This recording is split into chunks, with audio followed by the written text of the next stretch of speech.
Hello students, welcome again. This is the common lesson for 7th, 8th, 9th, 10th. So this is a common for 7th, 8th and 10th for the 3 classes. And what is the title or the topic of this lesson is, heading of this lesson is, how do organisms reproduce? कि जो जीव हैं वो किस तरह से प्रजनन करते हैं. थोड़ा सा इसका टॉपिक तो 6 में भी टच है. तो हाउ डू ऑर्गेनिज्म रिप्रोड्यूस, कैसे वो ऑर्गेनिज्म रिप्रोड्यूस करते हैं, उसी की स्टार्टिंग हम शुरू करेंगे अभी हम. तो जो ऑर्गेनिज्म में रिप्रोडक्शन के मेथड हैं वो क्या होते हैं, रिप्रोडक्शन है क्या और क्यों जरूरी है, इन्हीं टॉपिक्स को आज हम कवर करेंगे. In the class 8th, this is lesson number 9 and the chapter is reproduction in animals. In class 7th, this is lesson number 12 and the chapter is reproduction in plants. And in class 10, it is chapter number 8, that is how to organisms reproduce. So let's start with a big smile on your face. You are here with Hardeep Singh on Vigyan Ansh channel. So first of all, what is reproduction? ये reproduction है क्या है actually? The production of new individuals from their parents is known as reproduction. ठीक है, नए जीवों को माता पिता के द्वारा पैदा करने की प्रक्रिया को रिप्रोडक्शन कहते हैं. समझ गए कि माता पिता जब नए जीवों को पैदा कर रहे हैं किस फॉर्म में कर सकते हैं. आपने प्लांट्स को देखा होगा, अमरूद को देखा होगा, है ना, अमरूद खाया कभी. तो जो अमरूद के सीड गिरते हैं, मतलब गावा सीड्स, है ना, तो क्या होता है, कुछ दिनों के बाद जो गावा है या अमरूद है उसके नए पौधे पैदा हो जाते हैं. ऐसे होता ना कि the production of new individual from their parents. लेकिन सबसे बड़ी शर्त क्या है, यहाँ क्या कंडीशन रहती है, ऑफ देयर ओन काइंड, अपने ही तरह के जीवों को वो पैदा करते हैं. यानी ह्यूमन के बच्चे ह्यूमन होंगे, लाइन के बच्चे लाइन होंगे, तो टाइगर के बच्चे टाइगर होते हैं ना. Tiger reproduce the tiger कब्स. तो दिस इज द सिचुएशन. तो कैसे रिप्रोडक्शन की अगर डेफिनेशन है तो क्या लिखेंगे, the production of new individuals from their parents is known as reproduction. Then reproduction जरूरी क्यों है, what is the purpose of actual reproduction. Reproduction का फायदा क्या है. नंबर 1, आप खुद सोचिए, तो the evolution, the human appear on this earth. If the human doesn't reproduce, the particular species naturally get extinct from the environment. हमारे इस वातावरण से अगर कोई आदमी की बात करें तो मनुष्य ही क्या हो जाता, गायब हो जाता. राइट, कि कोई स्पीशीज इस अर्थ पर बनी रहे उसके लिए क्या जरूरी है, रिप्रोडक्शन बहुत जरूरी है. तो पहला क्या, it is essential for the continuation of A species, किसी प्रजाति की लगातार, ठीक है, उपस्थिति बनी रहे, इसलिए क्या जरूरी है, रिप्रोडक्शन ही जरूरी है. Second, it is necessary for maintenance of gene pool. जो जीन्स हैं, जो ह्यूमन के अंदर पहले पढ़े हमने 23 क्रोमोसोम रहते हैं, तो जीन की जो वो मेंटेनेंस है, जीन्स की जो क्वालिटी है वो बनी रहे, इसके लिए किसकी जरूरत है, रिप्रोडक्शन की जरूरत है. होता क्या बेटा, कई बार हम प्लांट्स में आजकल आर्टिफिशियली क्या कर रहे हैं, जेनेटिक इंजीनियरिंग में करेक्टर्स को इंट्रोड्यूस कर रहे हैं. राइट, अगर हम क्या करें, बाई चांस अगर हमें किसी पुराने जीन की जरूरत पड़ती है कि हमने ये करेक्टर लेके आना है और वो जीन है ही नहीं इस अर्थ के ऊपर, तो मुश्किल हो जाएगी. तो हमें हर तरह के जीन को मेंटेन रखना है. So reproduction necessary to maintain the gene pool. Third, to maintain the food chain and food webs. Food chain क्या होती है, it is the food chain, सुनिए, it is the process where one eats the another and being eaten by the another. ये वो एक chain है जिसमें एक जीव दूसरे जीव को खाता है और फिर क्या हो जाता है, खुद उसके द्वारा खाया जा सकता है. तो इस फूड चेन को कहते हैं. जैसे फॉर एग्जांपल हम फूड चेन की बात करें, ग्रास है, ठीक है, ग्रास को किसने खा लिया, ठीक है, रैबिट ने खाया. रैबिट को किसने खा लिया, रैबिट को आगे डॉग ने खा लिया. डॉग को कौन खा गया, डॉग को टाइगर खा गया, है ना. तो ये है फूड चेन, जिसमें एक ऑर्गेनिज्म दूसरे को खाता है, फिर उसको कोई अगला खा जाता है. तो अगर इसमें से हम किसी एक लेवल के ऑर्गेनिज्म खत्म हो जाएंगे तो क्या होगा, क्या ग्रास को सीधा टाइगर खाएगा, टाइगर भी मर जाएगा. अब अपोजिट में इसको क्या दे रहा है टाइगर, कार्बन डाइऑक्साइड दे रहा है, तो प्लांट्स में क्या हो रही है, फोटोसिंथेसिस, तो ये भी खत्म हो जाएंगे। तो क्या है, एक तो फूड चेन को मेंटेन रखना, फूड वेब्स को मेंटेन रखना। फूड वेब क्या होती है, जब कई फूड चेन आपस में जुड़ी, तो ग्रास को जो रैबिट खाएगा, ग्रास को तो ग्रास ऊपर भी खा रहा है, ठीक है, ग्रास ऊपर को स्नेक खा रहा है।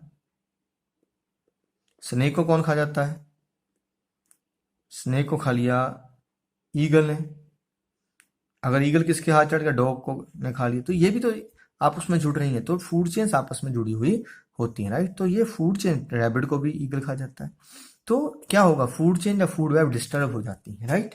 तो इसके लिए भी किसकी जरूरत है, रिप्रोडक्शन की जरूरत है। And two it is essential to maintain a balance in nature. मैंने बताया अगर दो चार गायब हो जाए तो नेचुरली सभी के ऊपर क्या पड़ जाता है, इफेक्ट पड़ता है। तो ये चार कारण हैं जिसके कारण क्या होता है, क्या है, the reproduction is why necessary. अगर क्वेश्चन आता है why the reproduction is necessary, तो हम इन चार कारणों के कारण हम बात रखते हैं कि it is essential for continuation of species, it is essential for maintenance of gene pool, it maintain the food chain and food webs, it's essential to maintain the balance in the nature. ये हम general बात कर रहे हैं, इससे ज्यादा भी कई चीजें हो सकती हैं, आप यहाँ तक कवर कर सकते हैं। कोई पूछे कि व्हाट इज द, ठीक है, आगे आता है what are the different type of reproduction. Reproduction के कौन कौन से टाइप रहते हैं, तो हमारे पास दो रहते हैं, one is the asexual reproduction and other is the sexual reproduction. Asexual reproduction, sexual reproduction, कोई कॉमन बात करें तो दोनों में एक ही बात कॉमन है, क्या हो रहा है, in both the new individuals are formed, ठीक है, इन दोनों में ही क्या हो रहा है, नई संतति पैदा होती है, नए जीव पैदा हो जाते हैं, तो दिस इज एसेक्सुअल रिप्रोडक्शन। लेकिन क्वेश्चन ये आया कि क्या दोनों के जो संतति पैदा हो रही है, जो ऑफस्प्रिंग पैदा हो रहे हैं, न्यू इंडिविजुअल पैदा हो रहे हैं, उनमें चेंजेस आते हैं, yes, the chances of variation is there, however the chances of variation is less in the asexual reproduction but more in sexual reproduction। asexual में वेरिएशन के चांस कम होते हैं और सेक्सुअल में ज्यादा होते हैं, पर वेरिएशन के चांस होते ही होते हैं। कॉमन बात लिखेंगे तो दोनों ही क्या है, हमने पढ़ा दोनों ही रिप्रोडक्शन के मेथड है, इट मींस दोनों में कॉमन चीज क्या है, they produce the young ones, both of them produce the young ones. लेकिन कैसे प्रोड्यूस करते हैं, क्या डिफरेंसेस हैं, हम इन पे थोड़ा बात करते हैं। तो हम स्टार्ट करते हैं कहाँ से, एसेक्सुअल रिप्रोडक्शन की डेफिनेशन से। The mode of reproduction in which single parent is required for producing young ones। कहता है रिप्रोडक्शन का वो मेथड जिसमें अकेला ही पेरेंट अपनी संतति को पैदा कर देता है। जैसे अमीबा को अगर आपने देखा हो, अमीबा की कोई शेप नहीं होती है, ठीक है, ये क्या करता है, खुद ही टूट जाता है और उसके बाद इस तरह से दो हिस्से बन जाते हैं और उसके बाद दो ऑर्गेनिज्म बनेंगे। तो कितने पेरेंट्स की जरूरत पड़ी, एक की, है ना। तो ये है the mode of reproduction in which single parent is required for producing young ones. तो एक ही जो सेक्स है, ना मेल होगा ना फीमेल होगा, ध्यान रखिएगा, ना मेल ना फीमेल, सीधा एक से ही यंग वंस पैदा हो जाते हैं, that is called the asexual reproduction. तो सेक्सुअल में क्या रहता है, the mode of reproduction in which two parents of opposite sex are required for producing young ones. तो यहाँ दो पेरेंट्स की जरूरत पड़ रही है, दो हिस्सों की जरूरत पड़ रही है, और वो भी अपोजिट सेक्स के, क्या करने के लिए, यंग वंस को पैदा करने के लिए। तो इसमें सेक्सुअल रिप्रोडक्शन कहते हैं। फॉर एग्जाम्पल प्लांट्स में भी देखते हैं, छठी में पढ़ चुके हैं, प्लांट्स के मेल पार्ट को हम क्या बोलते हैं, स्टेमन, और फीमेल पार्ट को हम क्या पढ़ा था, दैट इज पिस्टिल। तो यहाँ भी मेल और फीमेल पार्ट दोनों आते हैं, राइट। तो यहाँ पे भी देखा हमने कि मेल और फीमेल दोनों पार्ट, और वैसे ह्यूमन में, ठीक है, मेल एंड फीमेल क्लियर ही है, मदर एंड फादर दोनों ही क्या करते हैं, पार्टिसिपेट करते हैं। तो ये है the mode of reproduction in which two parents of opposite sex are required for producing young ones is called sexual reproduction. Second है no gamete formation take place. Asexual reproduction में गैमीट्स नहीं बनते, gametes नहीं बनते, मतलब ना sperm बनेगा ना एग बनता है, ठीक है। But in sexual reproduction the sperms and eggs are formed. Sperms देखते हैं इस तरह से स्पर्म्स रहते हैं और ये ओवम है, तो sperms and eggs are formed in the case of sexual reproduction. जो स्पर्म्स या एग बनते हैं इसमें क्या क्यों बनते हैं, देखिए यहाँ तो क्या हुआ, जैसी पूरी स्ट्रक्चर थी सेम टू सेम पास होगी, है ना। अगर सेक्सुअल रिप्रोडक्शन में मेल फीमेल बराबर, हर आदमी के अंदर क्या है, क्रोमोसोम है, जेनेटिक मटेरियल है।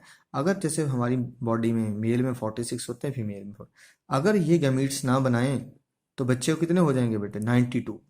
तो 92 का मतलब है आप में 4 आंखें, 4 हाथ, ऐसे हो जाएगा, तो आप तो शेरा वाली माता बन जाएंगे, है ना।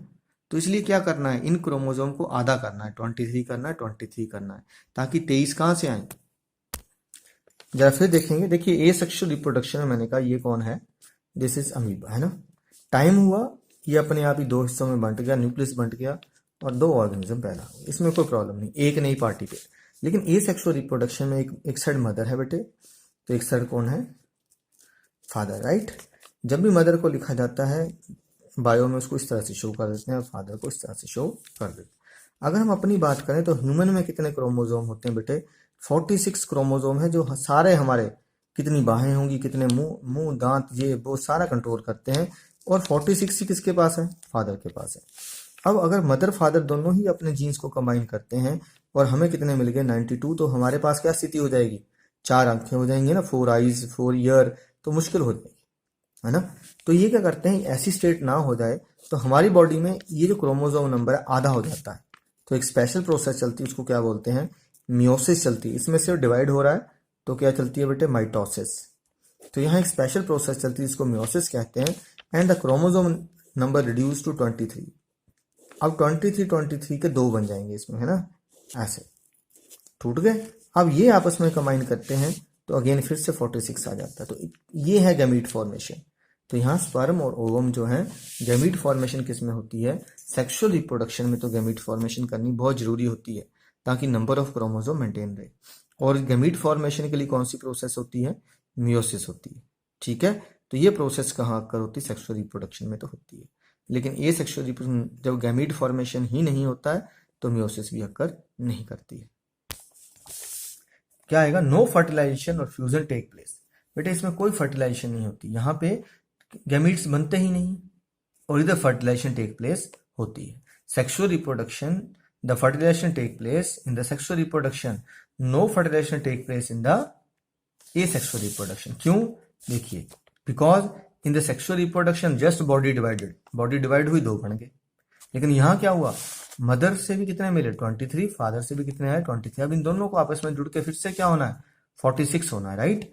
तो जब दोनों ही आपस जुड़ते हैं तो इस प्रोसेस को क्या कहते हैं, दिस इज कॉल्ड फर्टिलाइजेशन, है ना। ये आपस में जुड़ने की प्रोसेस को फर्टिलाइजेशन कहते हैं। और जो उसके बाद चीज बनती है उसको क्या बोलते हैं, दैट इज कॉल्ड जाइगोट। तो जाइगोट यहाँ बनेगा, जाइगोट इधर, ये भी लिख सकते हैं, zygote is not form, zygote is formed in sexual reproduction. तो यहाँ से ये क्लियर हो गया ना। अब देखो, offspring produce are identical to parents. इसमें जो ऑफस्प्रिंग, जो बच्चे पैदा होते हैं, बिल्कुल पेरेंट्स जैसे होते हैं। क्यों, क्योंकि एक ही पेरेंट्स ने सारे के सारे क्या दिए होते हैं, जेनेटिक मटेरियल दिया होता है, क्रोमोसोम दिए होते हैं। लेकिन यहाँ ऑफस्प्रिंग गेन कहाँ से, some character from one parent and some from second. 23 chromosome mother से आए, 23 फादर से आए, इसलिए दोनों के गुण इसके अंदर आ जाते हैं। The chances of variation are very less, कि उस पेरेंट्स और जो यंग वन है, ऑफस्प्रिंग है, उनके गुणों में कुछ ज्यादा डिफरेंस होगा, यहाँ नहीं है, क्योंकि डायरेक्ट बॉडी ही डिवाइड की। बट यहाँ क्या हुआ, कुछ मेल पेरेंट ने और कुछ फीमेल पेरेंट ने पार्टिसिपेट किया है, तो उनके जो गुण हैं वो आपस में मिले। तो because of mixing of that chromosomes, यहाँ chances of variations are very much. It is a rapid way of reproduction. इसमें बड़ी फास्ट होती है, बॉडी डिवाइड होती है 1 से 2, 2 से 3, ऐसे डिवाइड होती है 2 से 4। It is a slow method of reproduction. जब तक मेल और फीमेल मेच्योर नहीं हो जाते तब तक सेक्सुअली रिप्रोड्यूस नहीं कर सकते, लेकिन बॉडी तो कट के कभी भी कर सकती है, ठीक है ना। तो ये उसके बाद कुछ एक मेथड्स हैं जिनके नाम दिए गए हैं। ए sexual reproduction occur by following method. A sexual reproduction में ये मेथड रहते हैं। पहला है, प्लांट्स में बात करेंगे, वेजिटेटिव रिप्रोडक्शन। वेजिटेटिव रिप्रोडक्शन है कि प्लांट्स के फूलों का क्या क्या है, स्टेमन एंड एंथर, दोनों जो एंथर है ना उसको, जिसको हमने पढ़ा टॉप वाला हिस्सा होता है एंथर और फिलामेंट, ये बनता स्टेमन, और ओवरी स्टाइल स्टिग्मा है ना, ये वाली 6 में पढ़ चुके हैं हम इसको। तो ओवरी स्टाइल स्टिग्मा, इन दोनों हिस्सों को छोड़ के, यानी कि फ्लावर को छोड़ के बाकी कहीं से भी कोई भी हिस्से से अगर प्लांट पैदा होता है तो उसको वेजिटेटिव रिप्रोडक्शन कहते हैं। जड़ से पैदा होता है, तने से पैदा हो रहा है, लीव से पैदा हो रहा है, ऑल वेजिटेटिव रिप्रोडक्शन। बडिंग क्या रहती है कि बॉडी के ऊपर छोटी सी बड आती है, बाद में सेपरेट हो जाती है, that is called budding. Fragmentation में क्या होता है, हिस्से कर दो, हर हिस्से से नया ऑर्गेनिज्म पैदा हो जाता है। स्पोर फॉर्मेशन, यहाँ स्पोरेंजिया पैदा होते हैं और वो स्पोर्स हवा में तैरते हैं, न्यू इंडिविजुअल। तो देख लीजिए आप, प्लांट्स में ये 4 मेथड। एनिमल्स में भी हमारे पास ए सेक्सुअल रिप्रोडक्शन के 2 मेथड हैं, one is a budding and other is a fission. Fission जैसे मैंने अभी आपको किसकी एग्जांपल दी, अमीबा की एग्जांपल दे रहा था यहाँ पे कि अमीबा की कोई शेप नहीं है, डिवाइडेड इनटू 2, तो दिस इज ए, ठीक है, क्या है, फिजन है। अभी हम इसके बारे में डिटेल करेंगे, जनरल बात कर रहे हैं। तो यहाँ यही स्टेप्स हैं। तो अभी जो 7th है उनको ये पढ़ना है और 8th वालों को ये पढ़ना है प्लस ये पढ़ना है। अब सेक्सुअल रिप्रोडक्शन में क्या 2 पेरेंट्स की जरूरत है, तो प्लांट्स में क्या हो जाता है हमारे पास, it occur through pollination and fertilisation. Pollination और फर्टिलाइजेशन से होती है, जबकि एनिमल्स में पॉलिनेशन क्या होता है, transfer of pollen grain to, ठीक है, यहाँ मेल से पॉलन ग्रेन का उड़ के फीमेल तक जाना क्या कहलाता है, पॉलिनेशन, और इट अकर थ्रू फर्टिलाइजेशन। उसके बाद दोनों मिल जाते हैं, फर्टिलाइजेशन। लेकिन एनिमल्स में मेन स्टेप क्या रहता है, फर्टिलाइजेशन रहता है। तो दीज आर द डिफरेंसेस, और सभी के लिए कॉमन है। पढ़ लीजिए, जितने आपके सिलेबस में कवर कर लीजिए। थैंक यू, पढ़ते रहिए, आगे बढ़ते रहिए।